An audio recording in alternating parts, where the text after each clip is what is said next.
ikuti hadis Rasulullah Shallallahu Alaihi Wasallam bahwa termasuk nikmatnya Allah Ta'ala itu adalah tertutupi semua kesalahan-kesalahan kita, dan itu barokah bagi hadaddin karena kesalahan tidak muncul. Oke, itu harus dikaji secara serius meskipun dengan pikiran yang ceria, yang riang. Saya itu di Jogja itu lama sekali dan tetap sebagai rujukan karena saya spesialis sering ngendikan fikih. Saya dulu musyawarah ya seperti urutan di pelosok, mulai takrib, mu'in, tapi di sana langsung mahalli. Karena Fathul Wahab gak diajarkan di sawir, di musyawarah. Tapi saya pernah ngaji Mbah Mun Fathul Wahab. Dan beliau sering berpesan, nak kanggo masyarakat ojo wahab repot, nganggo mahalli saja. Mahalli itu kan Surauhibin itu yang mensarai minhajut thalibin. Ini bukti bahwa saya ini alim betul, bukan guyon yang dari tidak alim gitu. Jadi ini bedanya saya dengan moderator. Nanti kalau nggak percaya diuji di sini di depan. Saya ngaku alim itu bukan karena sombong, tapi keharusan. Karena begini ya, kalau kamu punya istri mau melahirkan, itu mesti nyari tulisan bidan. Barokahnya tulisan itu kamu tahu siapa bidan. Kalau kamu gigi sakit pasti cari tulisan dokter gigi. Sekarang kriminal kita adalah yang tahu Wahab tidak menulis ahli Fathul Wahab, ahli Fathul Qorib, sehingga masyarakat itu susah nyari konsultan ahli fikih karena tidak menulis di rumahnya ahli Fathul Wahab, ahli Fathul Qorib.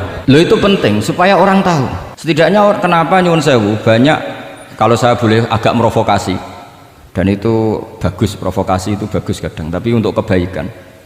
Kenapa orang-orang lain itu menjadi rujukan? Karena mereka memaklumatkan diri, dengar gelar RC, MA, terus ahli fikih. Tapi kita yang ngaji Wahab, khatam, musyawarah khatam, nggak nulis di rumahnya ahli Fathul Wahab.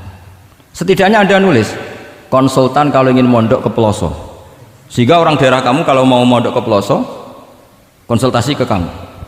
Tapi kita terlalu adab. Padahal awalun nubuwah itu dimulai dari at-tahaddi. At-tahaddi memaklumatkan diri kalau beliau adalah seorang nabi. Jadi kalau kamu boyong harus memaklumatkan diri, saya tidak bakul-bakul, saya ahli Fathul Wahab. Lah ini khataman Fathul Wahab cerita baku. Wah itu innalillah wa inna ilaihi rajiun. Ini harus gimana mau? Ya Anda harus tersiksa dengan keterwakilan oleh ini.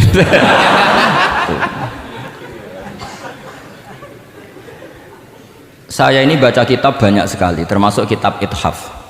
Ketika beliau mensarai Ihya, itu cerita kitab yang saya baca fil fikhi itu dihitung mulai mazhab Syafi'i sampai Hanafi semuanya. Saya baca kitab tasawuf ini, jadi memaklumatkan diri. Awal dari nubuwah itu memaklumatkan diri. Sehingga orang gampang nyari. Kalau orang bisa nyari bidan, nyari dokter gigi karena tulisan, kenapa orang kesulitan nyari ahli Fathul Qorib? Kalau kamu ahli konflik tulis saja konsultan spesial cerai karena pengalaman pernah cerai, tulis saja. Kalau ahli jomblo tulis saja ahli perjodohan, supaya orang tahu keahlian kamu di mana. Saya di Jogja memaklumatkan diri, saya bisa baca Wahab, saya bisa baca Bukhari. Bukan dalam konteks sombong, karena kebutuhan umat yang ingin tatap bu'u asari Rasulillah, mencari-cari asari Rasulillah itu terpenuhi, yaitu dengan ngaji orang yang ahli.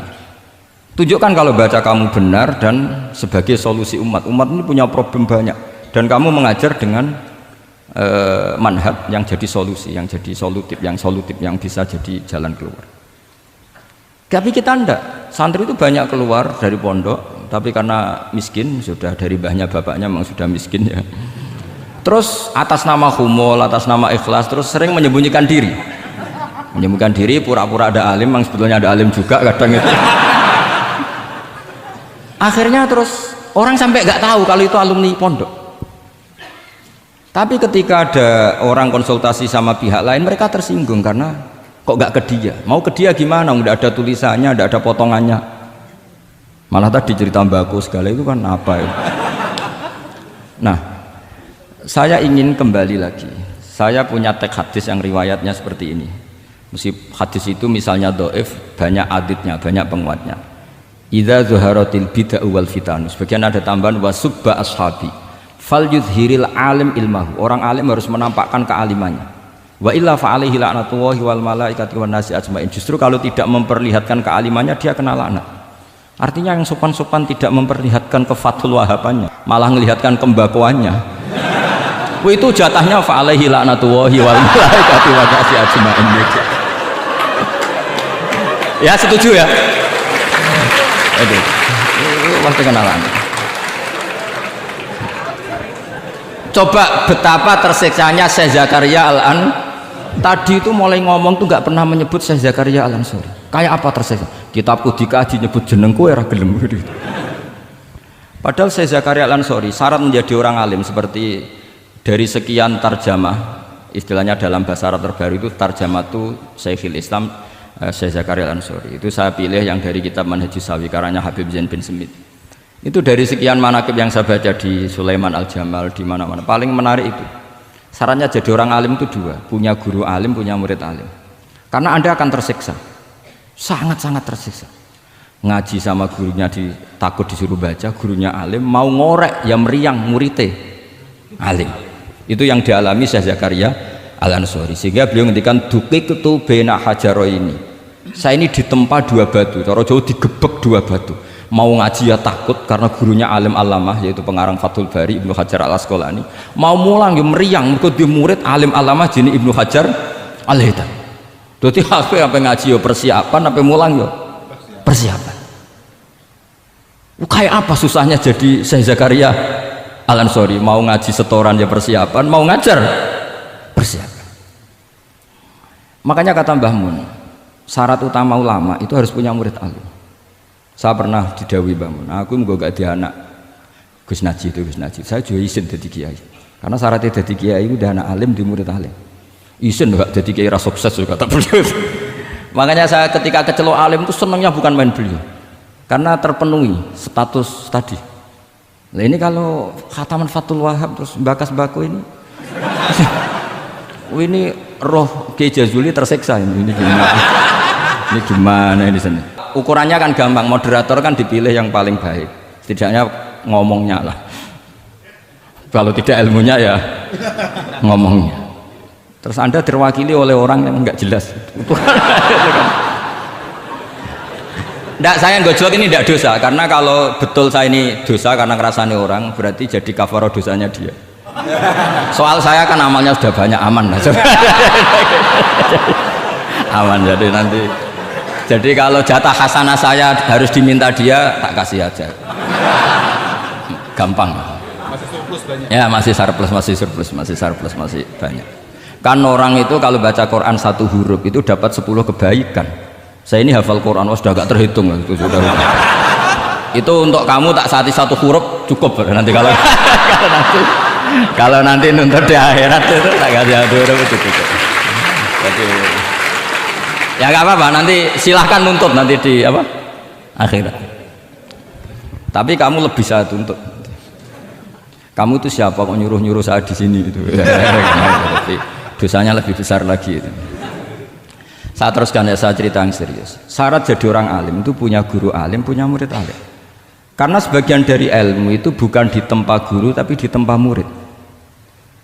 Imam Fathul Bari, Sahibu Fathul Bari yaitu Syekh Ibnu Hajar Al-Asqalani, itu beliau sangat mencintai Nabi Musa justru karena dengan tanda kutip protesnya. Jadi ketika Nabi Musa diajari Nabi Khidir dari awal sudah ngendikan innaka inni ala ilmin, atau innaka dulu ya gak apa-apa, dibalik-balik gak apa-apa karena semua kitab kadang riwayat bil makna. Innaka ala ilmin allamaka wah malam a'lamhu wa inni ala ilmin allamanillah malam ta'lamhu. Kira-kira terjemahan bebasnya, kamu punya ilmu yang diajari Allah saya tidak tahu, saya punya ilmu yang diajari Allah kamu tidak tahu, maka innaka lan tastati'a ma'iyya sabra, kamu tidak mungkin bisa menyabari saya, bisa memaklumi saya. Tapi kata Nabi Musa ngotot, tidak, saya harus belajar sama Anda. Oke, silahkan belajar tapi jangan tanya. Pertanyaannya itu jangan tanya, fala tas'alni, kamu nggak boleh tanya. Kalau kamu ingin jadi murid yang baik nanti jangan tanya, itu dosa. Dengarkan aja. Ya dengarkan saja. Nah, tapi Nabi Musa tetap tanya. Ketika ada kejanggalan secara syariah, Nabi Musa tetap tanya. Dan itu oleh kitab-kitab tasawuf dianggap dengan tanda kutip kesalahannya Nabi Musa. Meskipun mibabi hasanatil abrar sayyatul muqarrabin. Tapi di kitab fikih itu dipuji sundul langit. Protesnya Nabi Musa. Jadi di kitab tasawuf disalahkan karena kitab tasawuf pemuja tadi ketertaatan pada guru. Kitab fikih enggak. Ini bukti adallud dalil bahwa Musa itu orang pilihannya Allah. Dia tidak sabar, beliau tidak sabar kalau melihat kemungkaran. Jadi gugatannya Nabi Musa dianggap apa? Sur'atu ghiratihi fillah atau sur'atu ghairatihi fillah. Ada yang baca ghairah, ada yang baca ghirah. Ini karena ngadepi santri Fathul Wahab. Saya terpaksa baca 2 kali. Siji ben ketok alime, nomor loro nek kowe ra iso tak warai nak maca. Karena dalam qiraah sab'a ya mesti gitu, kalau enggak doikin ya dikin. Karena yang satu cara berpikir masdar itu aslul mustaqqat, maka enggak perlu kena harokat munasabah. Jadi saro yasiru sairon, tidak perlu siron.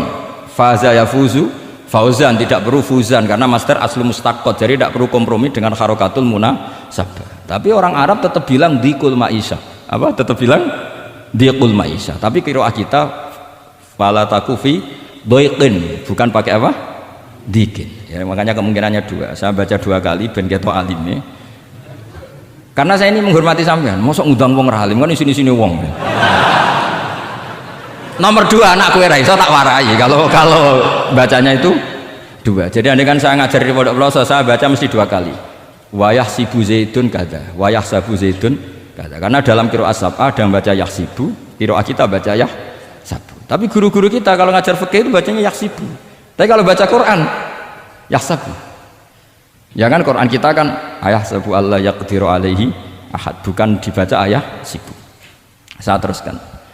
Jadi syarat jadi orang alim itu harus punya guru alim dan murid alim.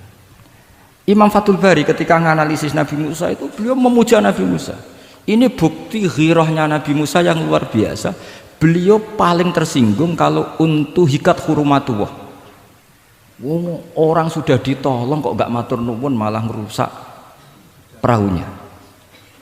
Jadi itu secara syariat itu mungkar. Kalau mungkar ya harus diprotes. Artinya itu sifatu madkhin. Protesnya Nabi Musa itu sifatu madkhin, bukan sifatu dhamin. Itu Ibnu Hajar al-Asqalani, gurunya Syekh Zakaria Ansari. Ketika orang tasawuf nganggep yang dilakukan Musa itu agak-agak mazmum karena protes sama guru. Pertanyaan saya ke anak-anak Fathul Wahab, kamu milih siapa? Milih partainya Ibnu Hajar al-Asqalani apa milih partainya orang tasawuf? Selama ini roh potongannya sampean milih yang tasawuf. Karena sampean dengan ilmu pas-pasan ini gak suka kalau ada murid tanya. Mboten ngaku mawon. Tapi karena tadi logika syariatnya kata Ibnu Hajar al-Asqalani, Musa itu kalimullah termasuk ulul azmi, sementara Khidir hanya seorang nabi. Apa yang dilakukan Musa tentu lebih keren karena beliau seorang nabi dan rasul. Jadi jangan kira terus di situ merupakan mangkobah, satu derajat yang luar biasa bagi Nabi Khidir mengalahkan Musa, itu enggak. Tapi ini juga mangkobah bagi Musa, betapa tidak sabarnya beliau ketika untuhikat hurumatullah. Dan itu Ibnu Hajar al-Asqalani dalam bingkai itu. Jadi beliau itu sangat ringan sekali. Artinya gini, kita bahas Zakaria al-Ansori nggak bisa tambah bakas gurunya, yaitu Ibnu Hajar al-Asqalani. Nanti saya bakas muridnya. Yang mulai bakas muridnya itu kamu harus siap-siap. Karena kiai-kiai di pelosok itu alim alamah. Masalahnya nanti pasti di muridnya. Saya Zakaria al-Ansori aman karena punya murid Ibnu Hajar al-Haytami. Ibnu Hajar al-Haytami aman karena punya murid Zainuddin al-Mali Bari yang ngarang mulai jenengan ini. Jadi masalah bukan pada gurunya tapi pada siapa? Muridnya. Terus Ibnu Hajar al-Asqalani itu orang yang luar biasa. Saya pengagum beliau karena saya kalau baca Bukhari pakai pertolongan sarah beliau yaitu Fathul Bari. Itu beliau kalau protes sukanya memang protes. Beliau itu nakot itu ahli kritik, ahli protes. Beliau termasuk sering ngeritik Imam Nawawi, ngeritik orang-orang sebelumnya, tapi ya dalam konteks kebaikan. Imam Nawawi itu punya sarah namanya Syarh Muslim lin Nawawi. Terus beliau punya kitab fikih Minhajut Thalibin yang disadur oleh Syekh Zakaria dari Manhajut Thullab. Yang satu pakai Minhajut Thalibin jamak mudzakkar salim, yang satu pakai Manhajut Thullab pakai jamak taksir. Kitab Minhajut Thalibin sendiri dari kitab Muharrar karangannya Imam Rafi'i, terpaut sekitar 3 orang sampai ke Imam Rafi'i dari Imam Nawawi. Imam Rafi'i ngarang itu dari Al-Wasit, Al-Basit dan Al-Wajiz karangan Imam Ghazali. Dan itu saya punya. Kitab indukannya Imam Ghazali Nihayatul Matlab fi Dirayatil Mazhab saya juga punya, karangannya Imam siapa? Haromen. Saya kira demikian. Assalamualaikum warahmatullahi wabarakatuh.